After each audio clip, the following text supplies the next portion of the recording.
근데 내가 120살까지 살면 난 2100년까지 사는 거야.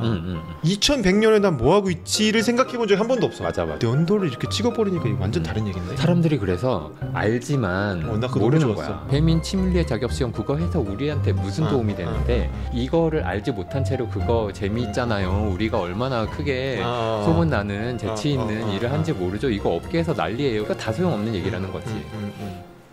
결국은 어차피 10년 뒤에 편해질 사이라면 그냥 처음 만났을 때부터 편하면 안 되냐? 대학교 때는 어때? 방황 같은 거 했어? 대학교 때 완전 방황했지. 1학년 1학기 때 공부를 안 하고 강의실에 안 들어가니까 기초를 모르게 되는데 그거를 못하니까 그 다음 스텝이 안 나가? 스텝은 못하는 거야. 재미만 없을 뿐 아니라 못하기도 했고 이게 나한테 무슨 의미인가 그 의미를 또 잘 모르겠더라고. 뒤늦게 철이 들었는지 뒤늦게 방황을 하는 건지 이 숫자 내가 곱하기 나누기 하는 게 나의 인생에 무슨 의미가 있나. 약간 문과 쪽으로 지금 돌아오고 있어. 막 그러면서 갑자기 됐다가 영화, 음악, 미술 막 이런 걸로 애가 완전히 빠져가지고 정신을 못 차리고 막 허우적거리고 어영부영 하다가 군대에 갔는데 그동안 내가 좋아하고 있었던 것들이 탁 조합이 되면서 광고네? 라는 생각이 든 거야. 광고구나. 나는 앞으로 삶을 광고를 하면서 하면 내가 재미도 있고 잘할 수 있는 일이겠다라는 생각이 든 거야. 그때 전역하자마자 광고 동아리를 찾아가서 문을 두드리고 나는 광고계를 깜짝 놀래키러 왔다. 하고 들어갔다가 선배 중에 하나가 이제 브랜딩 회사에 있었던 거야. 브랜드를 만들고 제안하고 체계를 만들고 뭐 이런 이제. 근데 그 선배가 학생들이나 후배들한테 그거를 알바를 주는 거야. 이런 브랜드가 있는데 이름을 만들어봐라. 이름을 만들려면 여러 가지 이제 후보안들, 다양한 후보안들 가운데에서 이번엔 이런 전략으로 이런 이유로 이름이 좋아하고 탁 선정을 해서 제안을 하는 거잖아. 후보가 많이 필요해. 그거를 이제 아르바이트를 받아서 하는데 재밌는 거지. 카피는 그렇지. 한 줄이잖아. 그렇지. 한 줄을 한 단어까지. 그렇지. 그래서 그거를 이제 창의적으로 막 만들어서 이름들을 막 제안을 하는데 그 과정도 재밌는데 그게 또 용돈도 된단 말이지.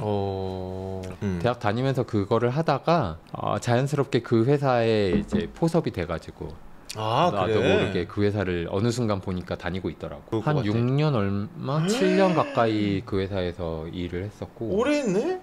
이제 제안 같은 것들을 하면 제안은 한 달도 아니야. 3주 단위로 막 그 제안을 하게 돼. 그 제안을 하면서 동시에 이제 프로젝트에 투입이 돼서 어떤 브랜드의 이름을 실제로 만들기도 하고 체계를 만들기도 하고 하니까 정말 뻥 안 치고 수백 개의 브랜드를 제안하고 만들고 뭐 다듬고 이런 일을 한 거지.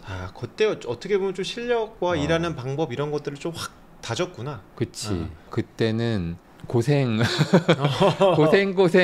월요일 출근해서 금요일 퇴근하는 느낌으로 일하고 친구 관계 다 깨지고. 그렇지. 그러니까 뭐 깨려고 깬 건 아닌데 일을 하다 보니까 내가 약속을 지킬 수가 없어. 그럼 친구들하고. 30살까지 그럼 한 30대까지 거기 다녔겠네? 30대. 그렇지. 30대 초반까지 거의 거길 다니면서 지금의 브랜딩 일을 할 수 있는 기반을 거기서 수백 개의 브랜드를 해보면서 배운 거지. 종종 업계 사람들을 또 알게 될 거잖아. 그렇게 알게 된 업계 사람 중에 한 명이 네이버에 가서 일을 하고 있었어. 조직을 확장해야 되는 시점에 나한테 연락을 주신 거지. 그 당시에 네이버가 어떤 네이버냐면 2007년 네이버니까 다음을 꺾고 올라가는 폭풍 성장기. 그 기세로 와 초록색 네이버 진짜 멋있다. 지식인 막 젊고 스마트한 멋진 브랜드가 새로 생겼네. 야, 이 당시였거든. 그러니까 그 네이버에서 경험을 해볼 수 있다. 이거 너무 매력적인 거였어 그때. 그래서 네이버에 바로 입사를 해가지고. 그럼 그 대신 그 커리어상으로는 작은 기업에서 성장하는 기업으로 갔으니까 어떻게 보면 연봉도 많이 뛰었겠네. 그치. 그때 처음 알았어. 대행사는 연봉이 이렇게 작은 거구나. 그러니까 똑같은 일을 하더라도 나 너무 박봉이었네. 네이버에서는 뭐 했어? 네이버에서는 브랜드 커뮤니케이션과 서비스를 알리는 서비스 마케팅 같은 것들을 같이 했었고 뭐 예를 들면 네이버에서 폰트를 만들고 한글 캠페인을 하고 한글로 된 정보들이 좀 더 정돈된 모습으로 보이게끔 하는 그런 일들. 거기에 이 활동을 제대로 알리는 파트를 맡아서 하고 있는 거지. 그렇게 네이버에서 몇 년? 거기서도 한 6년 반? 6년이 맥스구나. 6년. 네이버에서 정말 다양한 경험들을 했거든. 네이버가 진짜 파죽지세로 성장하는 회사였는데 이 성장이 미쳤었지. 어마어마하게 성장을 한 거야.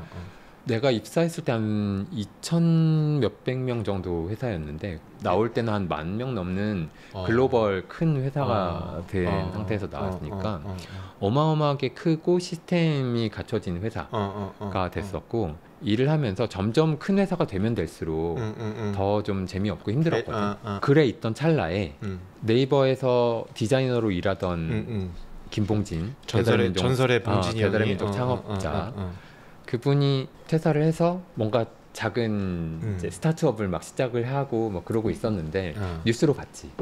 아, 저 디자이너가 퇴사하고 저런 걸 하고 있구나. 야, 좀 대단하다.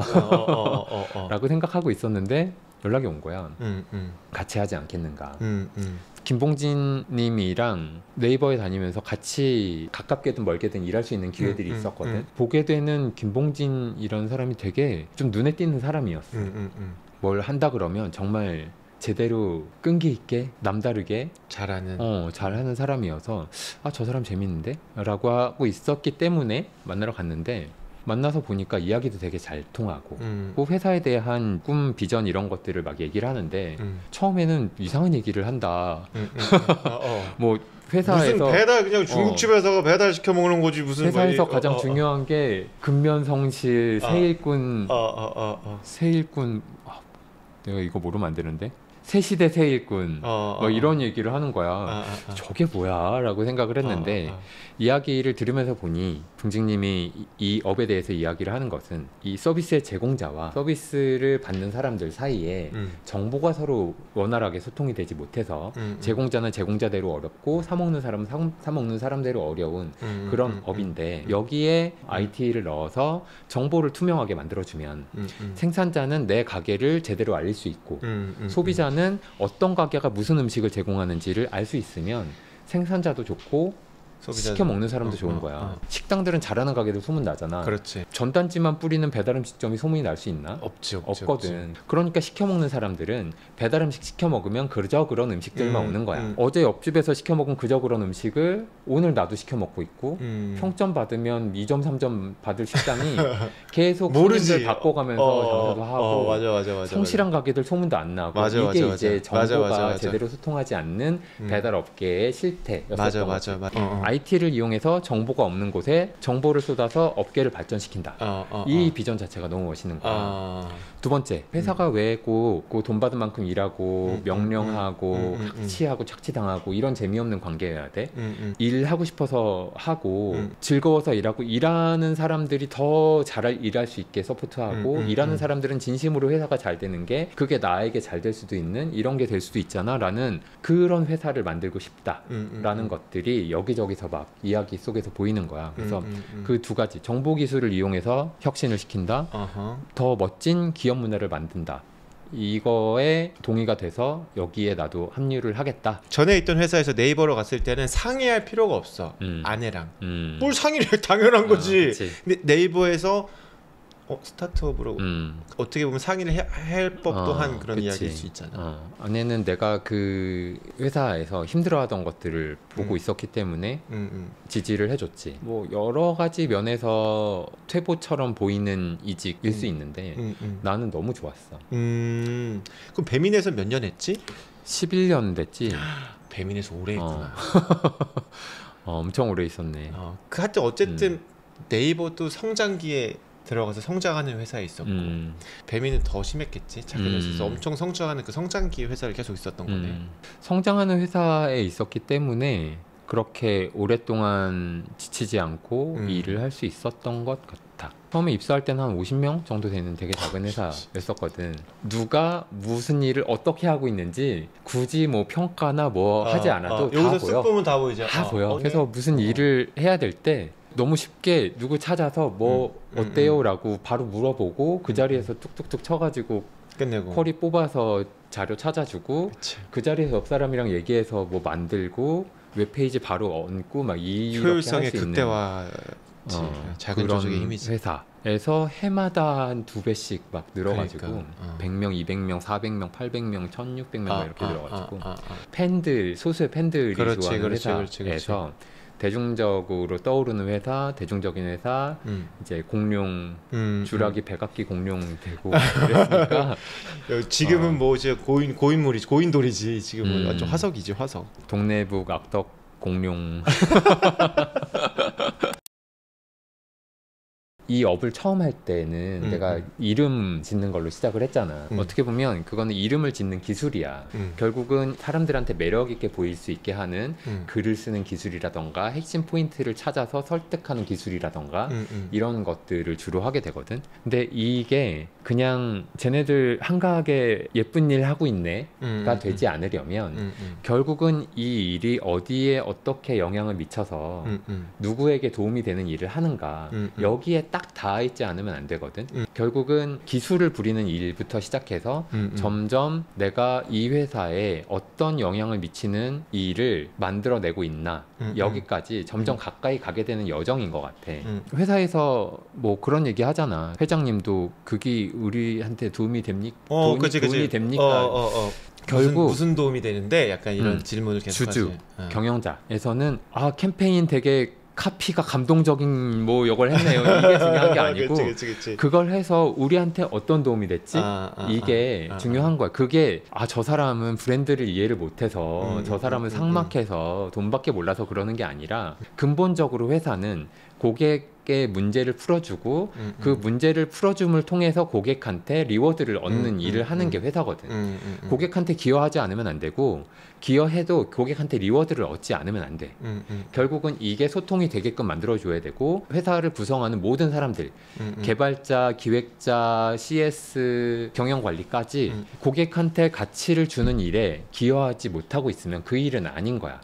브랜딩도 마찬가지로 내가 감동적인 카피를 쓰거나 재미있고 재치있는 전 국민한테 소문날 만한 어떤 브랜드 캠페인을 만든다?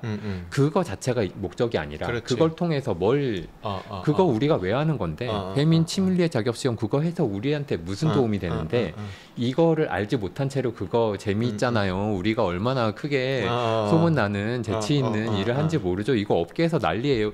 이거 다 소용없는 얘기라는 거지. 결국은 소비자의 어떤 문제를 풀어주는지 여기에 연결이 되어 있어야 된다. 그리고 브랜드의 관점에서 얘기하자면 저 회사가 저런 메시지를 가지고 있어라고 고객들 스스로 이야기할 수 있게 하는 그런 상황을 만들 수 있나.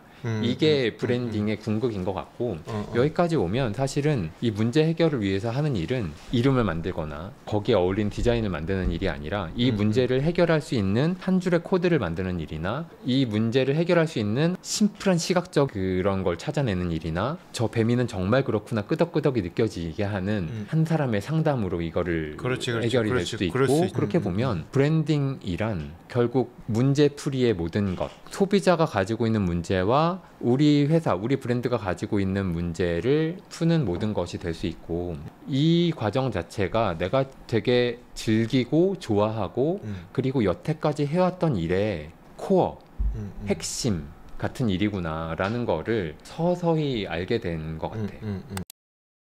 그 포인트가 나 사실 이 책에 하나가 있었어.